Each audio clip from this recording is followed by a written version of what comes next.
So the Trump man, really quick, I just want you to hear this thing about the cartel, the drone strike. If you didn't see the video, it's pretty wild stuff. I'm not given to watching anything that records and makes sport of the loss of life. I don't do well with it. I don't watch a lot of military footage. I don't go down those rabbit holes on YouTube watching animals eat each other. I mean, it's a thing. I know it's out there.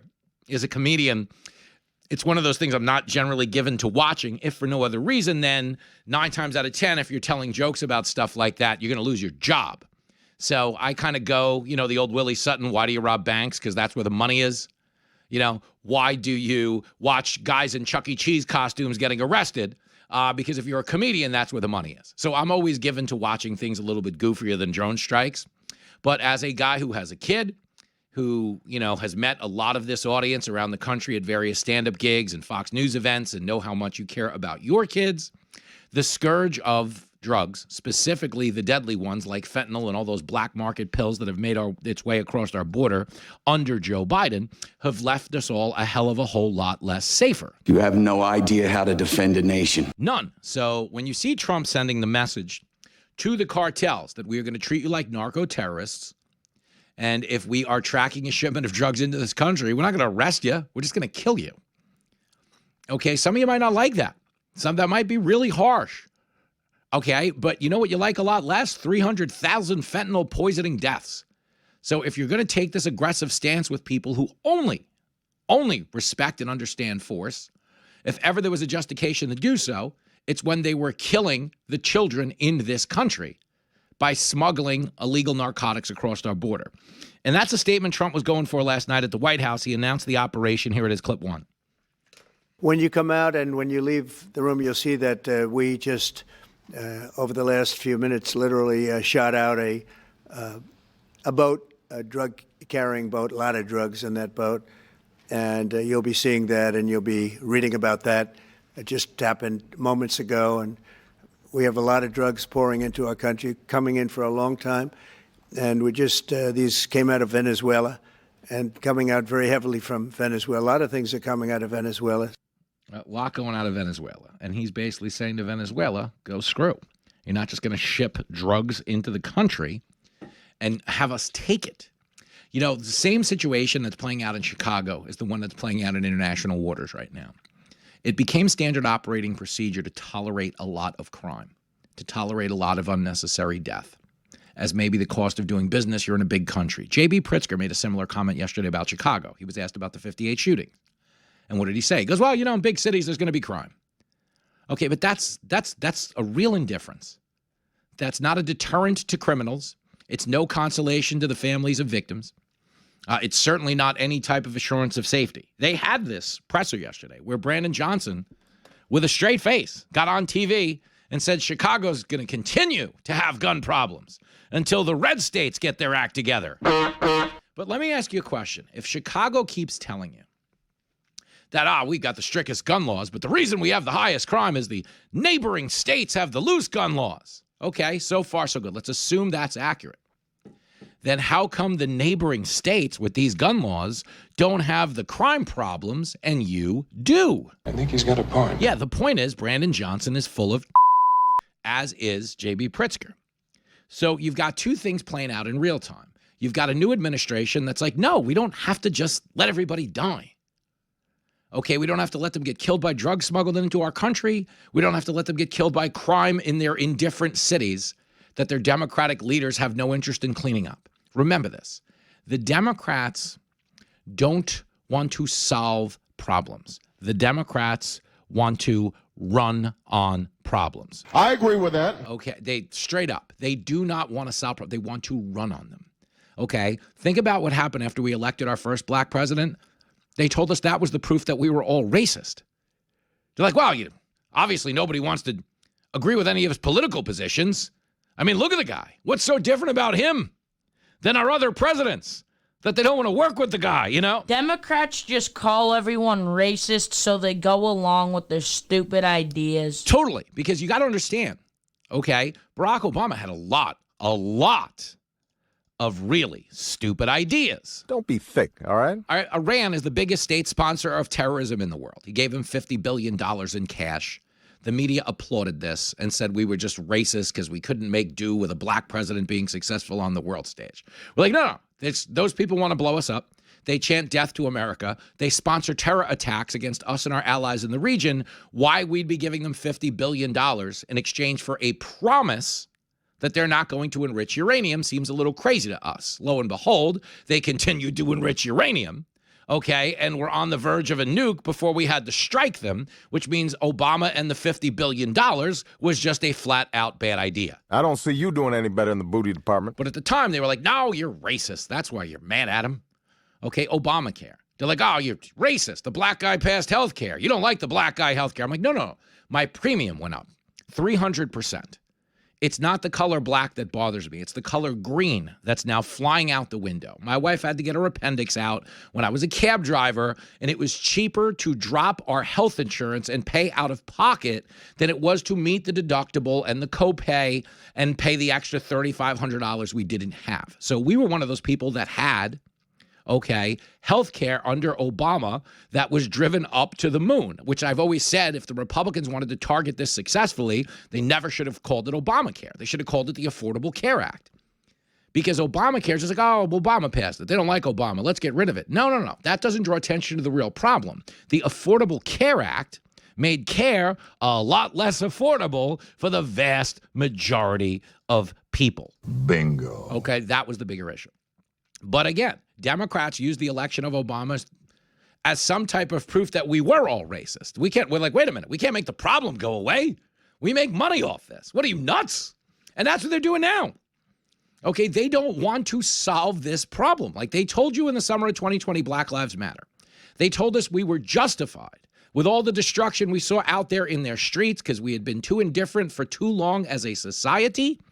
They burnt down police stations. Do you remember they burnt down 100 black-owned businesses in the near north of Minneapolis? And they told us, no, it's, Kamala Harris tweeted a link to bail out those rioters because you don't understand. The Black Lives Matter. We're going to protect the black people. And if we need to burn down a couple of their businesses along the way to make a point, so be it. We're like, all right, I don't know, this is a little crazy. And we watched what looked like a full-on societal collapse because we were being told that black lives didn't matter enough to regular people like you and me. People who might say, actually, no, all lives matter. Of course, the black lives matter. They all matter. The cop lives matter. Everybody's life matters. Okay, that's the point of living in America with real human dignity, something we had and achieved. At the time we burnt down this country in 2020, we were the most racially tolerant and inclusive and diverse society on the planet of Earth. So it was all a straw man argument. And now we're sitting here 5 years removed from that moment with us telling the Democrats, hey, can you just, I don't know, not let all the black people get killed? We'll send in the feds. We'll help them out. 98% of the murder victims in Chicago are black people.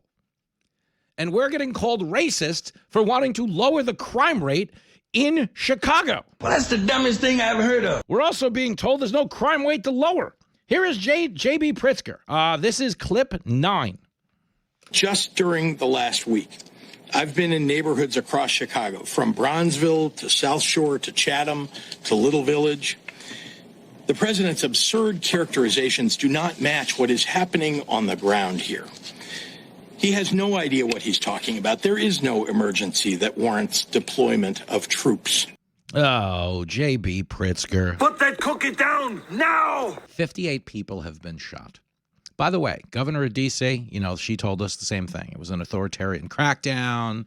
It's literally Hitler. They're going to cancel. We heard all of it about Trump sending in the troops to D.C. Do you know what the mayor of D.C. just did?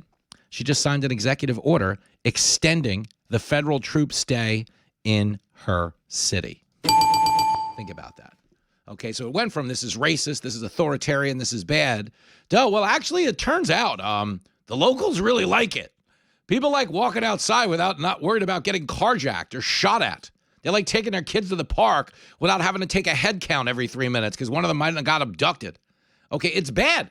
Chicago has 500,000 people living in their city illegally right now. That's bad. It's strains infrastructure. If you got over 5 million black Americans living in poverty and the Democrats are like, I've got it. We'll import another 20 million people and we'll subsidize that. That's not looking out for the black community. Here's J.B. Pritzker giving you a little more because a reporter asked him in a one-on-one, 54 shot, 7 dead. That was the reporting at the time of this interview. The number now is up to 58 and 8, sadly. But here she is asking him about it. Clip 11. you're going to hear people, especially this past weekend, 54 shot, 7 dead. Yeah. They're going to say the city's not safe. Would you ask your friends to ride the L after midnight or after, 9 o'clock at night even to come down to the city from O'Hare? Look, big cities have crime. There's no doubt about it. But let's just pay attention to what President Trump is doing targeting Chicago. He's overlooking red states that have much higher crime rates. Oh, he's such a liar. I mean, You're a bald-faced liar. A liar. Seriously, J.B. Pritzker. Okay, and Brandon Johnson tried the same thing, okay? Until we get the red states, here's Brandon Johnson. Listen to this. This is crazy. Clip 13. Chicago will continue to have a violence problem as long as red states continue to have a gun problem. Okay, and that's an easy out because what they're trying to do is outsource their own dysfunction to the surrounding states. And they're trying to federalize this issue. Well, the feds have to step up, but listen, the feds are trying to show up, and you're telling them they can't come because Chicago was built by slaves. That is a fact check false. First of all, it wasn't. Second of all, what does that have to do with anything? If this is some overture to Black America who is getting killed. Okay, but here is his claim, clip 14. Are you prepared to defend this land that was built by slaves, a land that was built by indigenous people, a land that is built by workers? Are you prepared to defend this land? Oh, Brandon Johnson. That was embarrassing. Chicago, as it was, actually outlawed slavery back in 1787. It was built in 1825. I know the Civil War was fought in 65 and the Emancipation Proclamation just the same, but Chicago factually was not built by slaves. But again, he's uttering that in an effort to galvanize people along the lines of race and go, we've got to protect this land because it's our land. We built it, the slaves built it, and now they're coming to enslave us a second. No. The people living in Chicago right now are really suffering one of the worst indignities. They have 30 schools where no one can read. Brandon Johnson is polling at 14% right now. Okay, Steve Bartman has a higher approval rating. Remember Steve Bartman when the Cubs thought they were going to the World Series and he reached over for a foul ball? Moises Alou didn't catch it. They went on to lose that game, and everybody blamed Steve Bartman for ruining their World Series chances that year. Steve Bartman probably more popular in Chicago, even in Wrigleyville, than Brandon Johnson is. Okay, but Steve Bartman was passionate about the place. He cared. He wanted to catch a foul ball. Okay, Brandon Johnson doesn't want to catch anything. He doesn't want to catch criminals. He doesn't want Trump to come in and help him, and he wants to reduce this to some sort of issue of race. But the message sent yesterday, whether it was about feds going into Chicago or drug cartels sinking to the bottom of the ocean dead, is that as the president of the United States, you have a lot of power to improve the quality of life for the people around you. And you owe those people in dire need of your help no regard for the jackasses who are trying to score political points by getting in the way.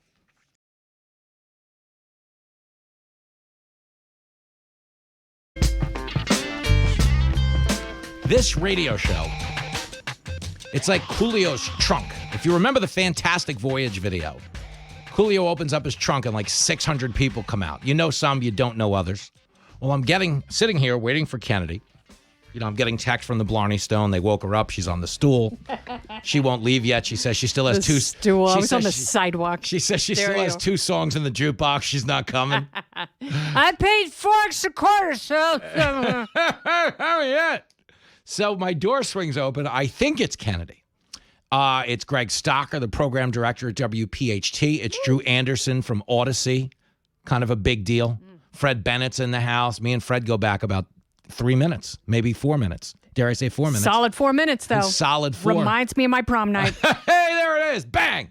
So they're chatting, and in the nick of time, the door swings open, and in comes the K-Train, who does not have a British accent, despite how much time she spent drinking with Oasis on Monday. Oh, hello, everybody. So give me this. I love a little bit of Manchester cream. Give me this. I was at Oasis Sunday at MetLife. You were there Monday. Yeah, that's right. They sounded great. Phenomenal. Did they not sound? They sounded great. And what I really, truly missed about it, Josh was there. Josh, you were there Monday, right? Would you co-sign that they sounded great? They were excellent. They were, right? And it was like the panache of rock and roll has been missing from the world stage. Amen. And it just looked, it looked so good on the world. Never thought I was going to have an arena sing-along with Oasis fans in real time. In real time. And it was epic. And it had everything that a classic, something of that proportion has, which is there's some subtext and drama in that they probably still don't like each other. I don't care. No, nobody cared. I got what I needed out of the bargain. Yep. It was my Amen. Christmas present. I loved it. Oh, it was great. Yeah. Oasis came on stage holding hands. That was the end of the camaraderie. Gay. They gayed it up.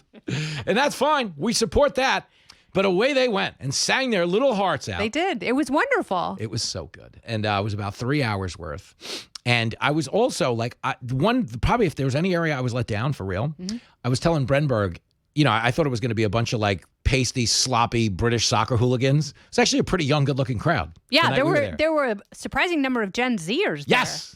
And I realized that looking around going, they must be TikTok famous. Yeah. Like there must be so many Oasis songs on TikTok. That are crushing. Yeah, and then one of our podcast producers, I will not name her, but Mara came up to me and she was like, I don't know any Oasis songs. And I started singing her song. She goes, oh, I know that song. I know that song. You damn right you do. Yeah. I mean, listen, they had a live album. It was called Familiar to Millions.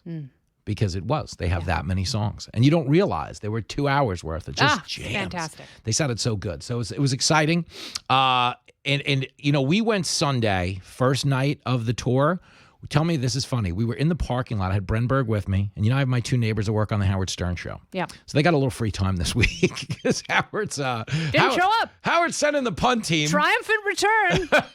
Yeah, maybe not. Maybe next Monday. Yeah. Now we don't know if he's coming back or he's not coming back. I'd bet the under, but I don't know. I'm sure they're negotiating. What did your intel sources give So you? there's the thing. Because he has a staff of 95, he actually doesn't tell people anything because how do you keep something quiet? So what he texted, everybody they got an email. They all got the same email. Okay. Saying next Monday is our first day back. Okay. But he didn't even say our first day back. He said, I will speak next Monday. Which also sounds like, when Kamala... He could be just addressing the committee of staffers. Yes, something like that. May not crack the microphone. Yeah, it might not be a show. We don't know the answer to that. And our sources are as well placed as any. That being said... They know almost nothing. Nothing. And but if you want to, there's something I learned about this. There's not as many leaks out of this White House as there were in the first Trump White House. Oh, yeah. Everybody just leaked their way to a book deal, got out of there. Some of them picked up some CNN money along the way. But everybody, they've done a better job this time around of keeping that quiet. And I think the answer is, what do you give it to? He knows who his friends are. Yeah. So, during the lawfare, the impeachments, the people who were there for him vociferously defending him and his agenda during the toughest times where people were like, he can't lead the party, he can't be president again, he can't get the nomination. The people who were by his side saying, nope, what he's fighting for is so much more powerful than the mealy-mouthed forces against him. I'm sticking with him and his agenda. He has taken those people to the White House for his second term. Yep, that's who's with him. He's got his people this time. It's funny because the first time around there was no transition because Chris Christie was in charge of it. If you remember this, Oh my God! Didn't think he was going to win, so they won, and he was like, "Wait, I don't have a transition New Jersey's team." J.B. Pritzker. So the next thing, exactly. So the next thing you know, Reince Priebus is putting together a cabinet, making himself chief of staff. He's a ferret. And he's just talking. Actually, ferret. I'll take the chief of staff role if you don't He mind. should be in That's like Dick Cheney. Like, Dick, I know you're good friends with my dad. You were the Secretary of Defense, and we can trust you. I need you to find me a vice president. You could just give me a nice, long, comprehensive list. Like, well, Mr. President, sorry, Mr. Soon-to-be President. A bunch of names on this list.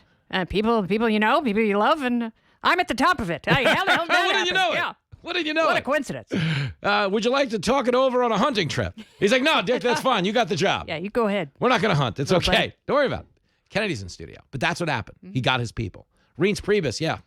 So remember those old Bud Light commercials with the ferret? Hey, Frank. That's who Reince Priebus is. Hey, Frank. What's up with the Bud Light?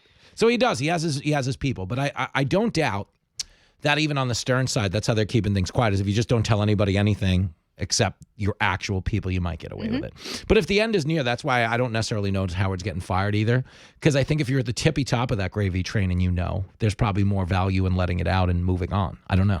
Well, it's interesting because these companies that have overinflated salaries to, these kind of entitled, big name marquee players, Howard Stern. And I argue that he earned his role by leaving terrestrial radio and going to Sirius I mean, he definitely at a brought time a lot where of money. they didn't have a lot of subscribers. People didn't know if they could trust satellite radio, didn't know if it was going to be around in 3 to 5 years. And he made that gamble. They paid him for it, and he earned that. Yep.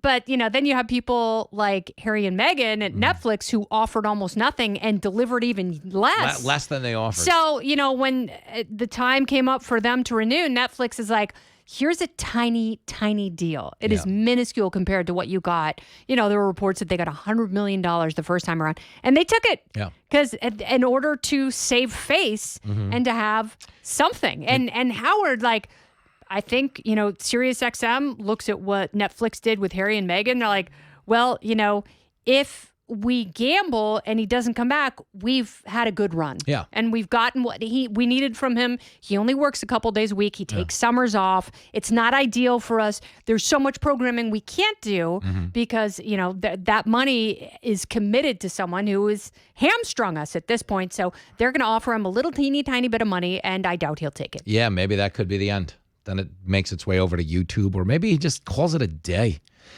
People always say, if I had that kind of money, I'd never work again. But that's usually why you don't have that kind of money. Yeah, it's because you don't have the drive. Yeah. You can't shut the thing off. Yeah. But he shuts it off 85% of the time, See, so he I might could be able to go see away. you going back to driving a cab just so you could talk to people all day Can I long. tell you something? When this ends, I am buying a McMansion in the middle of nowhere. That's absolutely right. A brand new home for like $200,000 Yes. for like no taxes. With 17 bedrooms. 17 bedrooms. That is already new. Like you don't have to have a contractor come in and fix leaks and Nothing. pests No, and we have, everything we have before Jenny you move for in. that. No, we have Jenny for that. If anything goes wrong, Jenny, get on the roof. Jenny, what's going on? Jenny's going to become a certified cement contractor. Jenny, get a tool belt on or something. What's going? Jenny was the one who paved the rose. concrete contract. She was the one who repaved the rose garden for the president. They're like, who can get this fixed? Jenny Failer. They called her up. But yes, I would go. That's what I would do. I would go I'd go back to my natural habitat. Yeah. I would love to end my functioning years driving a cab. Yes. That'd be amazing. Yeah. Just talking to people, get in. Some people would be like, "Are you the?" Yeah. Yeah, that's right. That's how well it's going. But it would be going well. Kennedy's in studio. We're talking about a lot of things. There's a lot going on. Yeah. There's had a big presser about the Epstein thing. It's not going anywhere. We're not going to find anything. You know what I think's happening? This is good-looking window dressing because it looks like they're going to the mattresses. But they just released 30,000 redacted pages of documents. Yeah. They have page numbers. I don't know what we're going to find from reading page numbers. I was thinking about that today. Like, who reads that stuff? Do they have a room full of 300 people? And they're like, okay, each of you is reading 100 pages. Yeah. And then what do we do from there? Yeah. Yeah. But essentially the answer is they just redact everything and nobody's going to find anything out. I don't know. It reminds me of the movie Chinatown. The end of the movie Chinatown, Jack Nicholson has the whole case solved. And he's like, are we going to arrest anybody? And they're like, no, it's Chinatown. Yeah. And I don't know what that means. You know what I mean? In this instance, I just know there's some kind of Chinatown. I think that was like Doge. Yeah. Like, no, we're doging stuff. Like, there are dead people on the Social Security rolls. We're getting them off of there. There are people who are 300 years old. Yeah. We're no longer sending them checks. And then there was outrage, and I was like, yeah, we're not, Doge doesn't exist anymore. We don't need to do that. That's fine. And that's where we are. We're talking to Kennedy. And I think that is the racket here just the same. And when I heard Ghislaine Maxwell, they released obviously some of her back and forth with Todd Blanche. He was like, Trump didn't do anything, Clinton didn't do anything, and he didn't kill himself. So I think she gave a little something to everybody. Yeah, that's right. A little something. I said, chick wants to get pardoned, wants to get out, but is absolutely strategically conversing with the feds. Why wouldn't she be? Yeah, and Bill Clinton's like, I was not in that blue dress. Okay, I do not know where that painting came from. I did not sanction it. I did not commission it. I condemn it. I did not wear a blue dress. I did not have sexual relations with that woman, Miss Lewinsky, in that blue dress. That's so funny that devil with the blue dress on is not about Monica, it's about him. Devil with the blue dress on. He doesn't look good either. But he doesn't look good. Yeah, he looks banged people up. talk about Biden all the time, but Bill Clinton does not look good. I know. I feel it's rough because I've seen some of the videos of him getting in and out of Broadway plays and stuff. And part of me thinks he's just faking like a limp so he doesn't have to take her out. It's like, I'd love to it's go. so painful. I'd love to go, but this knee, this bum knee is acting I gotta up. have my trainer, Susanna, come over for a little while, work out some of the knots. It's been bothering me since I was governor when the state troopers were pulling over girls so I could shag them in my limo. Allegedly. There is a part of me that truly loves Bill Clinton. I'm like, this guy was really doing it at a time when you still could, but he was scum. Yeah, but it's in that way. it's like Hunter Biden. Like the presidency ruined his party. Yeah. It was like, oh, great. Now everyone knows about the Yeah. G-string and the intern. If he could have found a way for humidor. If he could have found a way for his dad to be vice president for like 4 more years. Come on, Dad. Yeah. It's legal. Make some money. Let's get this cash. So I don't know. I don't know that we're going to find anything out there. I don't have high hopes on that one. Did you see them drone strike the boat full of cocaine? I don't really watch a lot of that stuff because I don't want to become weird. Yeah. You know what I'm saying? So I'm a big fan of that. But there's a lot of coked up fish right now, which again, if you're going fishing today, they said like you should have been here last week. They were really jumping. Yeah, one fish like, I took some shrapnel. The other's like, I just took an 8-ball. Yo, if you guys are off the shore. I'm going to swim to China. There's a lot of overrated fishermen off the coast of Florida right now. Okay, I caught 1,000 fish. They were all having sex on the dock. It was crazy. Jumped right in. One fish said he was going to go to law school. They were making big plans. All this ambition. I don't know that it counts. But Rubio says we're going to wipe out the drug cartels. I don't know. I don't know. We've tried that before. It didn't work. It was very expensive. Here's the truth. Whatever they can stop at the border is stoppable. But my guess is for the drug trade to be as big as it is, they've figured out other ways. And they'll continue to. You know why? But it's like Republicans are like, we're the party of economics. It's like, have you not figured out supply and demand? Like the demand is there. It's there. The supply will find its way to the demand. You've not done anything about the demand. Now, this is what happened with sports. Shaming people does not keep them from wanting to use drugs, it turns out. Now, this is how it went with sports gambling. So you telling me in 5 years I'm going to be watching a commercial during a major league game where Dwight Gooden is pitching cocaine to me? Yes. Like when Pete Rose died, man banned for life for betting on baseball, his funeral was sponsored by DraftKings on ESPN. I'm like, wow, this is a hell of a full circle moment. So you're telling me if we don't definitively end the war on drugs, which we can't because, as you said, supply and demand, they're just going to want to lean into the tax revenue. Yes. That's where this ends. Yes, but they're spending our tax money fighting the drug war. I'm Dwight Gooden. They can put a name on it. Sick of the acid reflux you get from your morning cup of coffee. Same problem till Boy, I do I have something for you. Hi, I'm Dr. K. You don't need a septum. We're going to have Dr. K and Dr. Dre selling us drugs legally. And they're going to make some tax money and society will just get a little bit worse. All right, one more. Chicago. This is an interesting one to me. Peter Cetera, big fan. Peter Cetera is the man who will fight for your honor. He'll be the hero you've been thinking of. Yeah. J.B. Pritzker will eat the hero you've been thinking of. That's the big distinction between that Chicago and this Chicago. But I saw there's a thing going on in the Democrat Party. We've been talking about this. Let's blow our last 2 minutes on this. Newsom, Pritzker's definitely doing it to some extent. Even Brandon Johnson's getting involved. Brandon Johnson's polling at 14%. I said this earlier. Steve Bartman is polling higher than Brandon Johnson. Remember the Cub guy who tried to catch the foul ball and cost the Wars? Anyway, they're all just trying to. I love those people whose names are synonymous with failure. Yeah. What happened at Munson on me? I was in Munson in the middle of nowhere. What does that mean? They're all Kingpin's the best. They're just trying to fail up. That's all the Pritzker's trying to do just the same. It's like, maybe I can be the face of the resistance. Yes. And Newsom's like, no, I'm the face. And then But it's like resistance is getting exhausting. It's just exhausting. Like you need to go on offense at some point. Like you need to have a plan. Yeah, do something. You need X's and O's and a win. No. Because when you're polling that low, something's not working. Something. By something, I mean everything. Like, no, it's bad. Chicago, it's a whole to-do. So I don't think it gets better anytime soon. I think the feds might show up. As you know, I honeymooned in Chicago because I'm a baller. Me and Jenny went to Wrigley Field, drank a lot of old-style beer. That's what we did. We drank and argued. Like we don't. Anybody can go to a baseball game and argue with the ump. Only two lovebirds can argue with each other. I got ejected from a game in the third inning. You can't yell. You can't argue balls and strikes. That whole thing.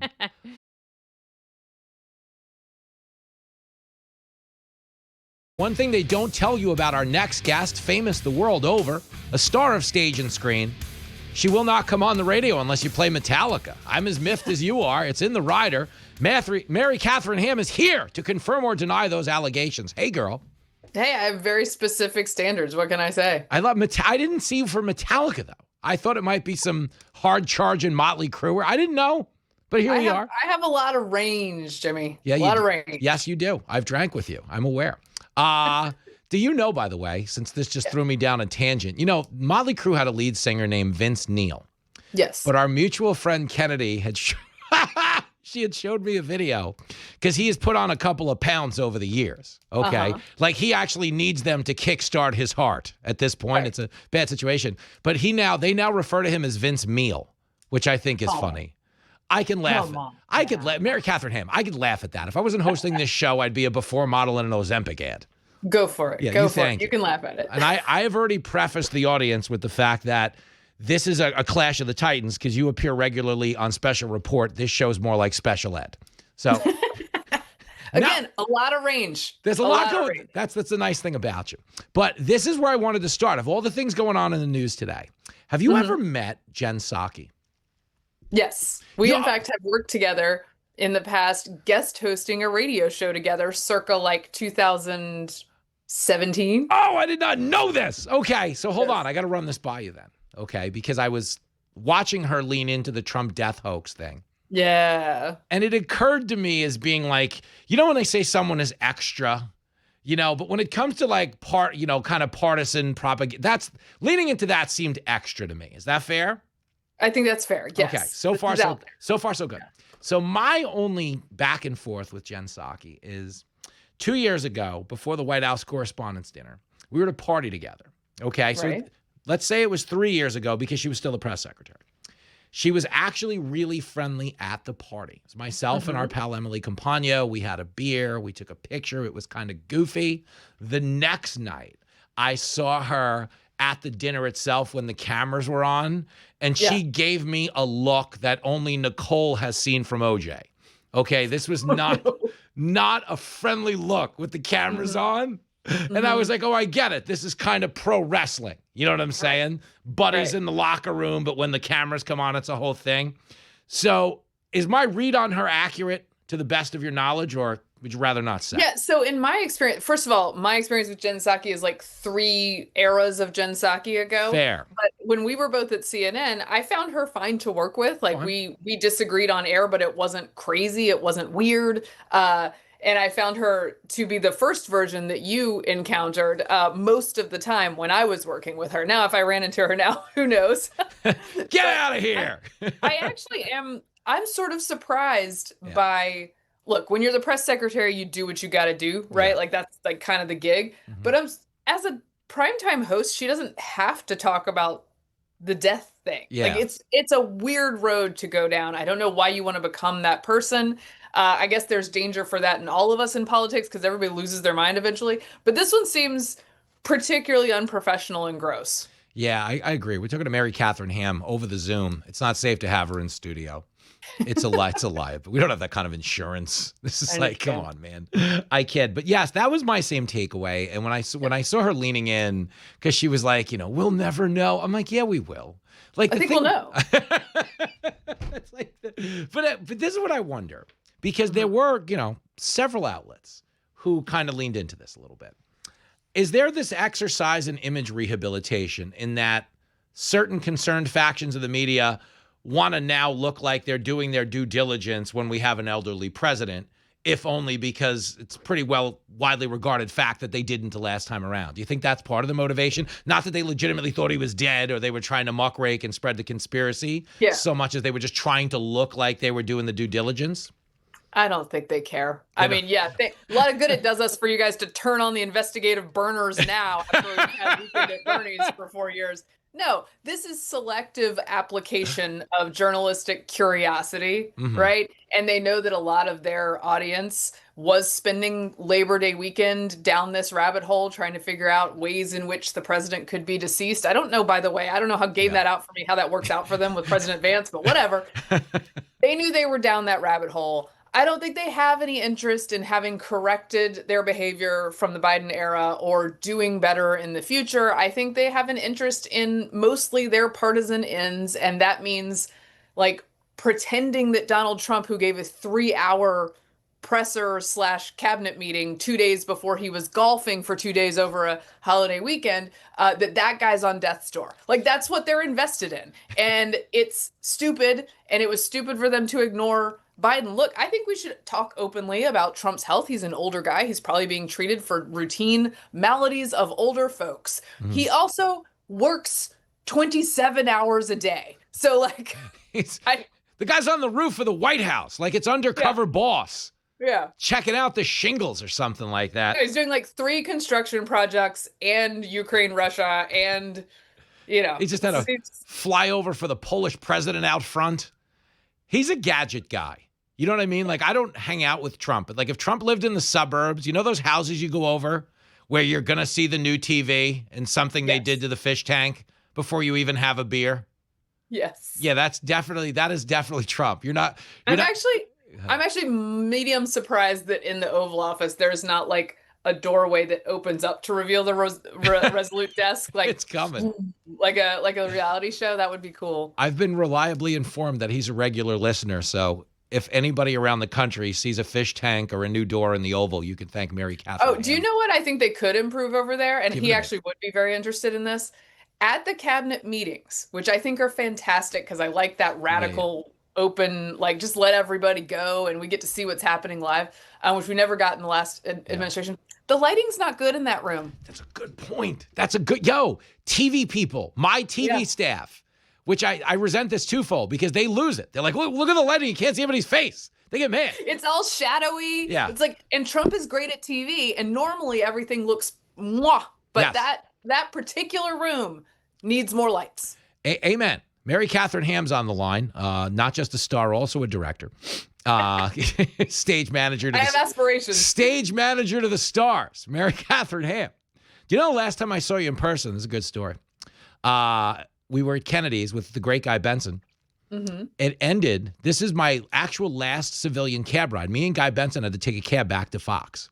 Okay. And I was in the back of a yellow cab with Guy Benson. He's the last human being I've been a passenger in a taxi with. And at the time, I was still a licensed cab driver.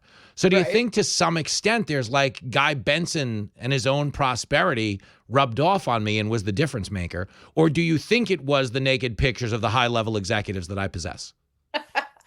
I'm going to go with Guy. Really? It was Guy. Yeah. Well, you've spoken like a woman who hasn't seen the pictures. I'm kidding. Stop it. Give me this one. I have a theory. There's a lot of people in the Democratic Party. I'd put Pritzker in this category. I would put Newsom in this category. Yeah. And maybe a bless his heart, Brandon Johnson. There are a lot of people that are trying to kind of fail upward right now by becoming the face of a Trump resistance. Yes. And I think that's a lot of what Chicago's about. Definitely what Newsom was doing with the all caps.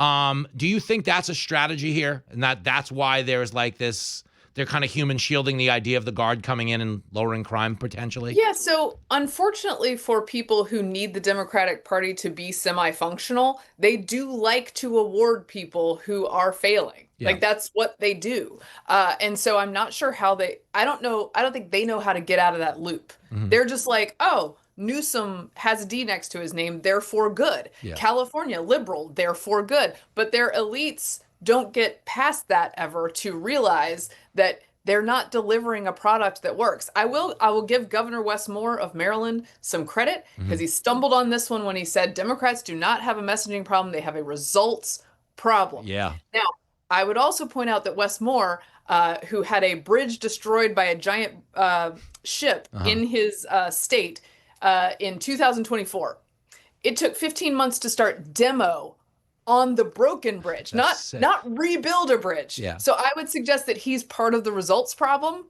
but the fact that they're recognizing that is good. By the way, that means that Wes Moore won't be rewarded. It'll be Pritzker or Newsom. That's enough out of you, Westmore. What are you doing here? That's crazy.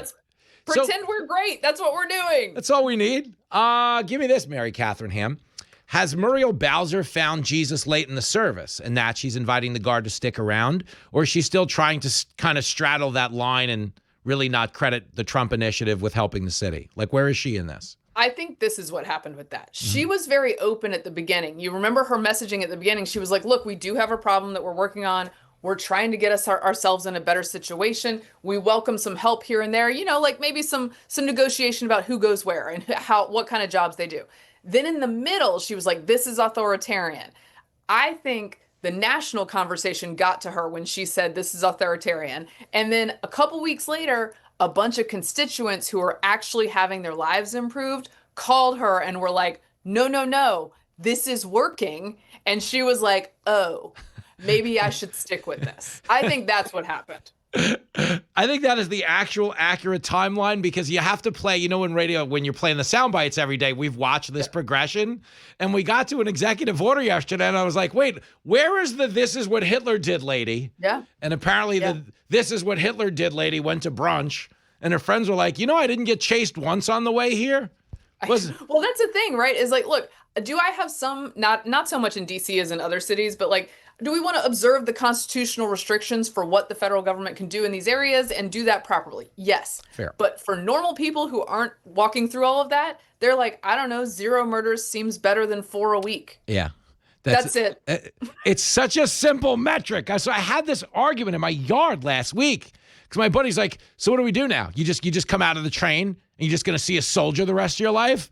I'm like, I don't know. I'm like, but if the alternative is no one died for 12 days, I'm like, I'd rather see the soldier than the dead guy, Well, and like, I do think it will be temporary, but I came through Union Station the other day and it was kind of lovely. Yeah. And it was actually quintessentially American because you come outside and you do see the National Guard and they're very politely and kindly standing there, just doing their jobs, minding their business. And then in front of them is a giant row of lefties saying that they're fascists.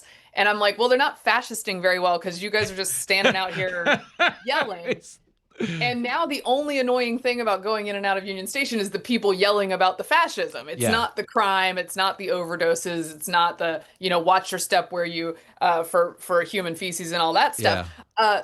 So look, I don't think it's going to be forever, but the idea that presence of military and law enforcement doesn't prevent crime is crazy. They were making the argument it's going to make more crime. I don't think that's true, guys. I don't think that's true.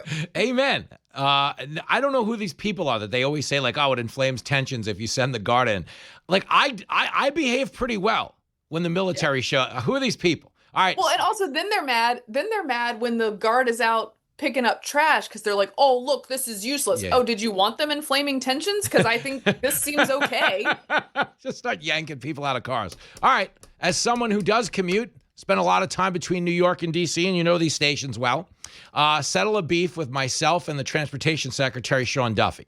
Now, I'm going to give you a caveat here, okay? Duffy's a good friend of the show. He used to guest host the show quite a bit before he went and did the cabinet thing. And an ongoing source of contention in our friendship is that I should have been the transportation secretary because I have a taxi license. Okay. And the big case for Duffy is, Congress, blah, blah, blah. Board of Uber, who cares? Okay. But they always say, Duffy had 9 kids and you got to get 9 kids around. That's mass transit if ever there was some. But would you not argue as a parent, 9 kids can be placated oftentimes with like an iPad. I was driving around time travelers, pantless hobbits, people from planets you've never heard of. Wouldn't you say that I had the more adverse clientele first and foremost? Here's what I will say. Okay. I think you're more qualified than Pete Buttigieg was. Such a diplomat. All right, so hold on. We're not done here. I'm still going to get you on the record with this Duffy thing, and I'm going to text him the answer. Okay. Okay. So Duffy comes to New York last week, and he says we're going to rehab Penn Station. We're going to give it a nice workover. It's going to be gorgeous. It's going to be similar to what we're doing with Union Station. We're going to let Amtrak run it. We're going to sink some money. We're going to do it right. And he said, I know Trump Station has a nice ring to it.